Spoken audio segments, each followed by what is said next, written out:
Hello friends, ओम श्री गणेशाय नमः। जय माता दी। आप सभी का स्वागत है आपके अपने YouTube चैनल पर। आप सभी को नवरात्रि की हार्दिक शुभकामनाएं।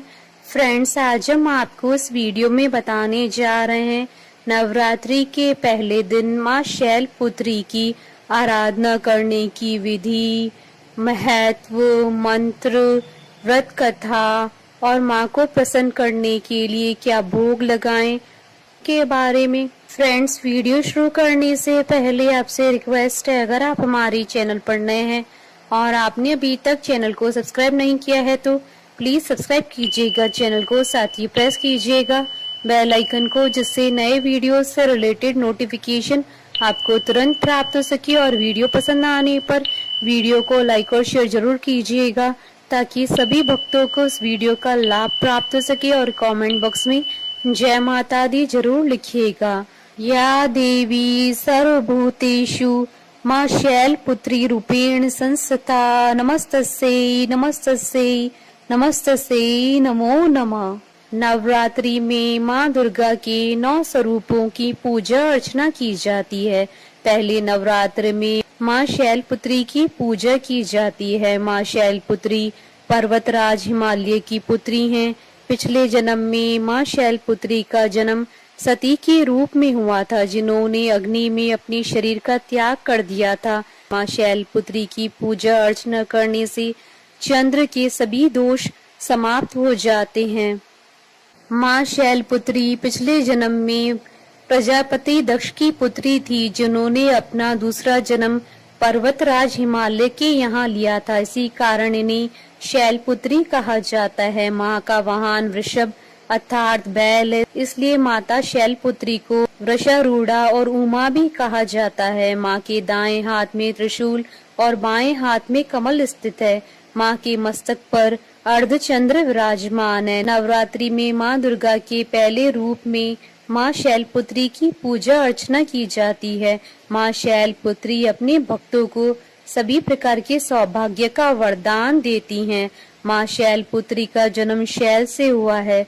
संस्कृत में शैल को पत्थर कहा जाता है, इसलिए माँ शैलपुत्री की पूजा करने से जीवन में स्थिरता आती है। अगर महिलाएं माँ शैलपुत्री की पूजा करती हैं तो उनको जीवन में सौभाग्य की प्राप्ति होती है। माँ शैलपुत्री पिछले जन्म में माँ सती थी, इसलिए माँ शैलपुत्री की पूजा करने से वैवाहिक सुख भी प्राप्त होता है। माँ शैलपुत्री का विधिवत पूजन करने से मूलाधार चक्र जागृत होता है। शास्त्रों के अनुसार माँ शैलपुत्री का चंद्रमा पर आधिपत्य है। माँ शैलपुत्री अपने भक्तों को सभी प्रकार का सौभाग्य प्रदान करती हैं। माँ शैलपुत्री की पूजा करने से चंद्रमा के सभी दोष समाप्त हो जाते हैं। फ्रेंड्स, अब आइए जानते हैं माँ शैलपुत्री की पूजा करने की विधि के बारे में। सबसे पहले साधक को सुबह जल्दी उठकर घर की साफ सफाई करने के बाद नहाकर स्वच्छ वस्त्र धारण करने चाहिए। इसके बाद एक चौकी पर माँ शैलपुत्री का चित्र स्थापित करें और कलश की स्थापना करें। कलश के ऊपर नारियल और पान के पत्ते रखें और स्वास्तिक भी बनाएं। इसके बाद माँ को माला चढ़ाकर घी का दीपक जलाएं और ओम ऐं ह्रीं क्लीं चामुंडाय विचे ओम शैलपुत्री देवे नमः मंत्र का जाप करते हुए सफेद फूल माँ के सामने छोड़ दें। इसके बाद सभी दिशाओं, नदियों और तीर्थों का आह्वान करें और माँ शैलपुत्री की कथा सुने और अंत में धूप दीप से माँ की आरती उतारें। आरती उतारने के बाद माँ शैलपुत्री को सफेद रंग की मिठाई का भोग लगाएं और इसका प्रसाद बांटें और शाम के समय कपूर भी जलाएं। फ्रेंड्स, अब आइए प्रारंभ करें माँ शैलपुत्री की कथा। पौराणिक कथा के अनुसार एक बार प्रजापति दक्ष ने एक विशाल यज्ञ किया, जिसमें उसने सारे देवी देवताओं को आमंत्रित किया, लेकिन उसने भगवान शिव जी को उस यज्ञ के लिए निमंत्रण नहीं भेजा था। जब माता सती को पता चला कि उनके पिता ने एक बहुत बड़े यज्ञ का आयोजन किया है, तब उनका मन वहां जाने के लिए हुआ। माता सती ने अपनी ये इच्छा भगवान शिव जी को जाकर बताई। तब भगवान शिव जी ने उन्हें समझाया कि पता नहीं क्यों, लेकिन प्रजापति दक्ष हमसे रुष्ट हैं, इसलिए उन्होंने अपने यज्ञ में सभी देवताओं को निमंत्रित किया है, लेकिन मुझे इसका आमंत्रण नहीं भेजा और न ही कोई सूचना भेजी है, इसलिए तुम्हारा वहां जाना ठीक नहीं है। लेकिन माता सती ने भगवान शिव जी की बात नहीं मानी। माता सती की अपने माता पिता और बहनों से मिलने की बहुत इच्छा थी।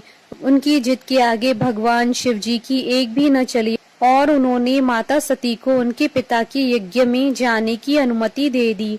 माता सती जब अपने पिता के घर पहुंची तो उन्होंने देखा कि सब उन्हें देखकर भी अनदेखा कर रहे हैं। कोई भी उनसे ठीक प्रकार से बात नहीं कर रहा है। सिर्फ उनकी माता ने उन्हें प्रेम से गले लगाया था। उनकी बहनों की बातों में व्यंग्य था और वह उनका उपहास कर रही थी। अपने परिवार के लोगों का यह बर्ताव देखकर माता सती को बहुत ही ज्यादा आघात लगा। उन्होंने देखा कि सभी के मन में भगवान शिव जी के प्रति द्वेष की भावना है। राजा दक्ष ने भगवान शिव जी का तिरस्कार किया और उनके प्रति अपशब्द भी कहे। यह सुनकर माता सती को अत्यधिक क्रोध आ गया। माता सती को लगा कि उन्होंने भगवान शिव जी की बात न मानकर बहुत बड़ी गलती कर दी। वह अपने पति भगवान शिव जी का अपमान सहन नहीं कर सकी और उन्होंने अग्नि में अपने शरीर का त्याग कर दिया। जब भगवान शिव जी को इस बारे में पता चला तो उन्हें अत्यधिक क्रोध आ गया। उन्होंने अपने गणों को भेजकर उस यज्ञ को पूरी तरह से खंडित करा दिया। इसके बाद माता सती ने अपना दूसरा जन्म शैलराज हिमालय के यहाँ पढ़ लिया। हिमालय के यहाँ जन्म लेने के बाद वह शैलपुत्री नाम से विख्यात हुई। उपनिषदों के अनुसार माता ने हेमावती का रूप रखकर देवताओं का घरों भंजन किया था। बोलिए माता शैलपुत्री की जय। जयकारा माँ माइदा बोलिए सच्चे दरबार की जय। हमारे साथ इस वीडियो में अंत तक बने रहने के लिए आपका धन्यवाद। ओम श्री गणेशाय नमः। जय माता दी।